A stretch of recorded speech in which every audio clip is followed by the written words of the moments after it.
Fala pessoal, beleza? Chique 10, bora lá resolver o desafio do Mateca. E o desafio de hoje é sobre sequência. No caso, uma sequência definida por uma recorrência. Ou seja, é quando eu defino um termo a partir de termos anteriores. E no caso, o cara te pede um cara que está lá na frente, um termo bem gigantão. Como você vai fazer para resolver esse tipo de problema? A ideia é sempre verificar, sempre tentar ver se você consegue encontrar um padrão para esta sequência, que é o que a gente vai ver agora. Então, ó, vem comigo.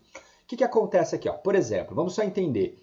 T1 nada mais é que o primeiro termo. Então ele falou que o primeiro termo dessa sequência é igual a 2.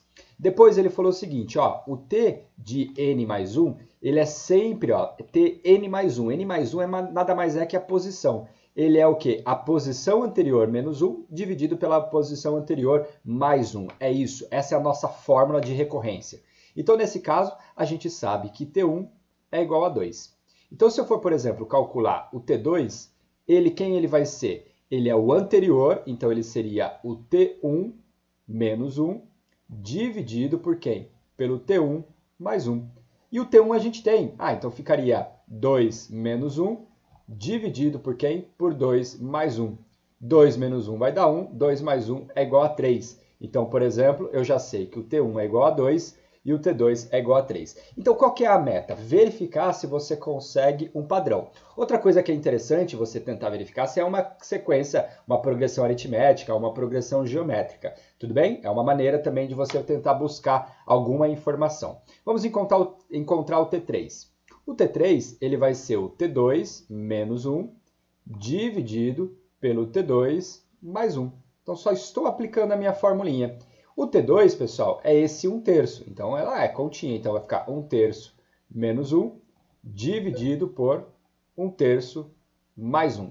Você que assistiu às aulas do Mateca, você pode verificar, né, que aqui você pode fazer uma fração mista, né? Ó, 3 vezes 1 aqui vai dar 3. Então, vai ficar 1 menos 3, que vai ficar menos 2. Então, menos 2 sobre 3 dividido 3 vezes 1 vai dar 3. Aí, somado com 1 vai dar 4 sobre 4/3. Posso cancelar esses dois aqui, então a gente vai ter menos 2 dividido por 4. Menos 2 dividido por 4 dá para dividir por 2, então a gente vai ter menos meio. Ok, até agora tudo diferente. Então o que a gente faz? Coragem e vai continuando até você verificar se você consegue um padrão. E aí, pessoal, o que vai acontecer? Vamos encontrar então o T4. Quem é o T4? Ele é o T3 menos 1 dividido pelo T3 mais 1. Então, no caso, o T3 é esse menos meio. Então, vai ficar menos meio com menos 1 dividido por menos meio mais 1. 2 vezes 1 aqui vai dar 2. Então, vai ficar menos 1 com menos 2 dá menos 3. Então, menos 3 sobre 2. Ok. Aqui, ó, 2 vezes 1 vai dar 2. Então, você vai ter menos 1 mais 2. Menos 1 mais 2 vai dar 1. Então, você vai ficar com meio. Então, agora você pode, por exemplo, cancelar esse cara. Então, você vai ter menos 3 dividido por 1. Que dá quanto? Que dá menos 3. Fechou? Essa daqui é o nosso T4. Aí agora você vai calcular, por exemplo, o T5. Então vem comigo, força aí, não me abandona. Então nós temos aqui o T5. Quem que é o T5? Ele é o T4 menos 1, dividido por quem? Pelo T4 mais 1. O T4 é menos 3, então vai ficar menos 3 com menos 1, dividido por menos 3 mais 1. Menos 3 com menos 1 dá menos 4. Menos 3 mais 1 vai dar menos 2.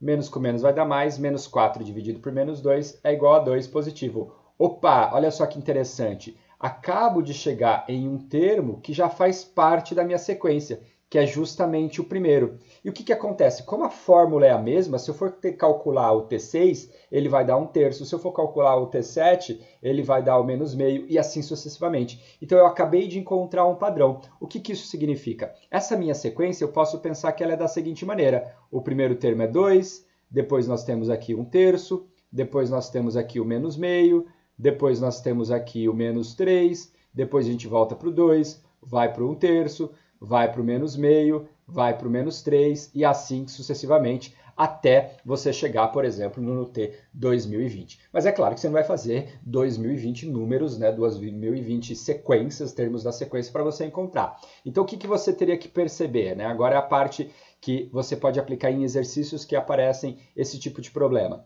Por exemplo, se você perceber, pessoal, o que vai acontecer? Ó, isso daqui está sempre se repetindo. A cada 4 termos, a sequência começa tudo de novo. a cada 4 termos a sequência. Então, tipo, bastaria você ver quantos terminhos, né, quantos grupinhos desse cabem dentro do 2020. Então, se você, por exemplo, pegar o 2020 e dividir ele por 4, 2020 dividido por 4, para você saber se o número é divisível por 4, você olha para os 2 últimos algarismos. Se esses 2 últimos algarismos for divisível por 4, então o número que você está querendo também será divisível por 4. Então, nesse caso aqui, a gente já sabe que a divisão vai ser exata. Se a divisão é exata, nesse caso, o resto vai ser 0. O que isso significa? Eu vou conseguir completar todos os meus termos. Então, assim, o que a gente tem? Ó? Por exemplo, ó, T1, T2, T3, T4. Aí T5, T6, T7, T8. Quando eu chegar no T 2020, vou fazer uma correçãozinha aqui. Quando eu chegar no T 2020, esse cara aqui vai ser o último termo do meu bloquinho, porque o 2020 ele é um múltiplo de 4. Se ele vai ser o último termo do meu bloquinho, então significa que ele vai ser quem? Ele vai ser o menos 3. Se, por exemplo, eu quisesse saber o T de 2022, então significa que eu encerraria o meu bloquinho no 2020, porque é um múltiplo de 4, e eu pegaria 2 termos na sequência, ou seja, eu pegaria o termo 2 e depois 1/3, se fosse esse caso. Beleza, pessoal? É isso. Essa é a ideia desse tipo de sequência, desse tipo de recorrência. Uma outra questão que pode aparecer, só para você ver se você realmente entendeu, imagine que a minha sequência fosse o seguinte: A, B, C, D, A, B, C, D, A, B, C, D, e assim por diante. Aí eu pergunto para você, qual letra que ocupa a posição 2020, né? É isso que eu estou te perguntando. Então, o que você faz? A cada 4 letras, você terminou a sua sequência. Como é a cada 4 e 2020 é múltiplo de 4, significa que o último bloquinho vai terminar com a letra D. Então, por isso que é o meu T 2020 é a letra D, que no caso seria o número menos 3. É isso, pessoal. Espero que você tenha gostado, espero que você tenha curtido. Deixa aí nos comentários. Um grande abraço e a gente se encontra sempre no próximo vídeo. Tchau!